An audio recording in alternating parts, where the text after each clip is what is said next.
आज मैं आपको सिखाऊंगा कि किस तरह से हम वर्चुअल होस्टिंग बनाते हैं। ठीक है, तो सबसे फर्स्ट मैं बात करता हूं कि वर्चुअल होस्टिंग की कि बेसिकली वर्चुअल होस्टिंग होती क्या है। वर्चुअल होस्टिंग का मतलब ये है कि आपके फिजिकल सर्वर या फिजिकल सिस्टम के अंदर मल्टीपल वेब होस्टिंग बनाना।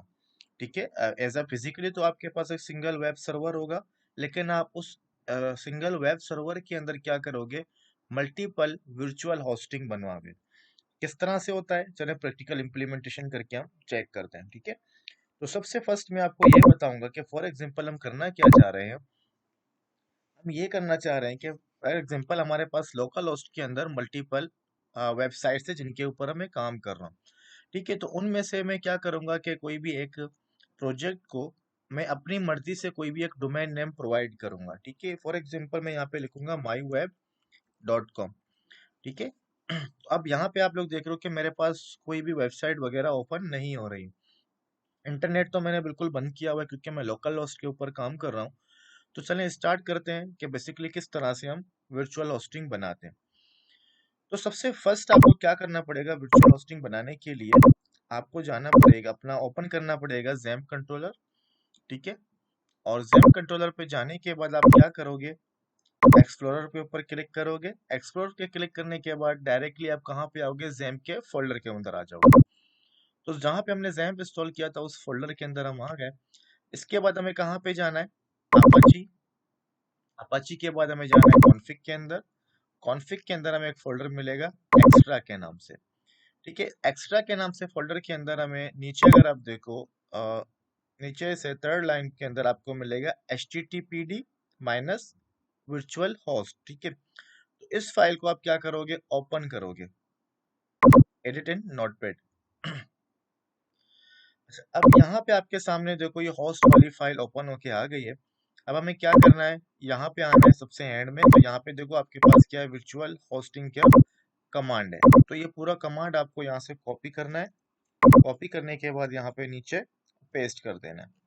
ठीक है, पेस्ट करने के बाद सबसे फर्स्ट काम हमें क्या करना पड़ेगा, फर्स्ट काम हमें ये करना है कि जितने भी जो कमेंट्स हैं आपके पास, इन कमेंट्स को रिमूव करना है। ठीक है, तो ये हैशेस बेसिकली क्या आते हैं हमारे पास, कमेंट्स हैं।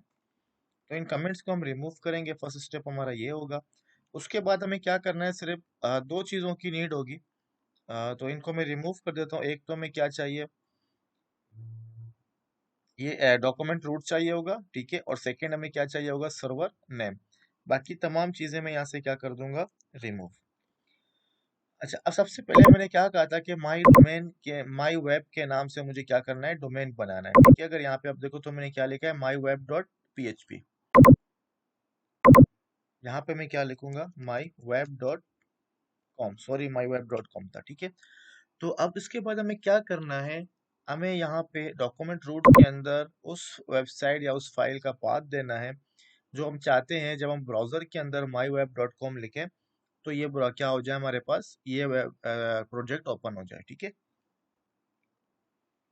उसके लिए हमें क्या करना पड़ेगा, अब हमें जाना है अपने प्रोजेक्ट की लोकेशन के अंदर जो हमारे पास जैम्प के अंदर htdocs, और htdocs के अंदर हमारे पास यहाँ पे BBSL वाला लिख देते हैं। ठीक है, BBSL QC का वेबसाइट है। तो यहाँ पे आने के बाद हमें जाना पड़ेगा पब्लिक के अंदर, क्योंकि ये लारावेल प्रोजेक्ट है। तो लारावेल प्रोजेक्ट का डायरेक्ट रूट हमारे पास इंडेक्स पेज यहाँ पे पब्लिक वाले फोल्डर के अंदर है। तो यहाँ से मैंने कंप्लीट पाथ देखो कॉपी किया।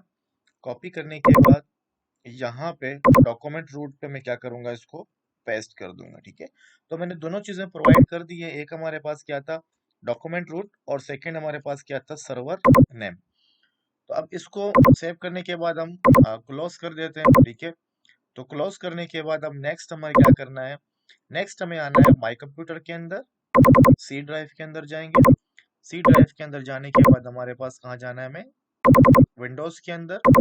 विंडोज के बाद हमें जाना है System 32 के अंदर।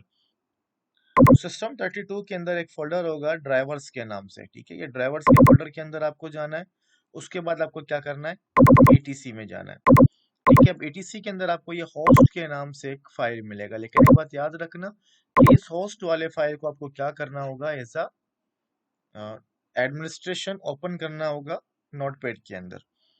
तो मैं यहाँ से इसका पूरा पाथ कॉपी कर लेता हूँ। कॉपी करने के बाद हम क्या करेंगे, यहाँ पे नोटपैड सर्च करेंगे और राइट क्लिक करूंगा नोटपैड के ऊपर, run as a administrator.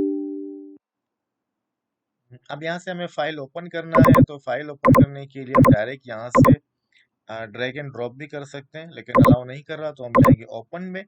Open करने के बाद यहाँ पे मैं डायरेक्ट इसका पाथ एंटर करता हूँ। ठीक है, पाथ एंटर करने के बाद यहाँ से आल फाइल सेलेक्ट करेंगे और ये हमारे पास फाइल से शो हो गई है। मैं होस्ट वाले फाइल के अंदर जाऊंगा। होस्ट वाले फाइल के अंदर जाने के बाद अब सबसे फर्स्ट आपको क्या करना पड़ेगा, तो बेसिकली आपके पास इस तरह से फाइल शो हो रहा होगा। ठीक है, इस तरह से फाइल शो हो रहा होगा। अब सबसे नीचे आपको जाना है। नीचे आने के बाद सबसे फर्स्ट आप क्या लिखोगे, लोकल होस्ट की आईपी एड्रेस। लोकल होस्ट की आईपी एड्रेस बेसिकली क्या है हमारे पास, 127.0.0.1। ठीक है, उसके बाद आपको यहाँ पे स्पेस देना है। स्पेस देने के बाद आप क्या लिखोगे, myweb.com। जैसे मैंने कहा था कि myweb.com में लिखूंगा तो हमारे पास क्या होगा, लारावेल वाला प्रोजेक्ट ओपन हो जाएगा। ठीक है, तो इसको हम सेव करेंगे। सेव करने के बाद मैं इस फाइल को क्या कर दूंगा, क्लोज। तो यहाँ पे हमारा जो है ना वर्चुअल होस्टिंग जो है ना बन गई है। ठीक है, अब हम क्या करेंगे, स्टार्ट करेंगे अपाची को और उसके बाद स्टार्ट करेंगे MySQL को, क्योंकि हमारे पास डेटाबेस भी यूज हो रहा है इस प्रोजेक्ट के अंदर, तो इसलिए मैंने क्या किया, दोनों को ओपन कर दिया, सॉरी स्टार्ट किया। दोनों स्टार्ट हो गए। स्टार्ट होने के बाद इसको क्लोज करेंगे और यहाँ पे जब मैं इस पेज को रिफ्रेश करूंगा तो आप लोग देखना कि हमारे पास ये वेब पेज लोड होके आ गई है। ठीक है, ये हमारे पास था वर्चुअल होस्टिंग। अब इस तरह से आप मल्टीपल वर्चुअल वेबसाइट्स को वर्चुअल होस्टिंग बना सकते हो। ठीक है, तो दुआ में याद रखना। इंशाल्लाह आपको ये जो है पसंद आया होगा वीडियो। तो उसको शेयर ज़रूर करना, लाइक और कमेंट ज़रूर करना अगर आपको कुछ समझ में ना आए या कोई क्वेश्चन हो आपके पास। अल्लाह हाफिज़।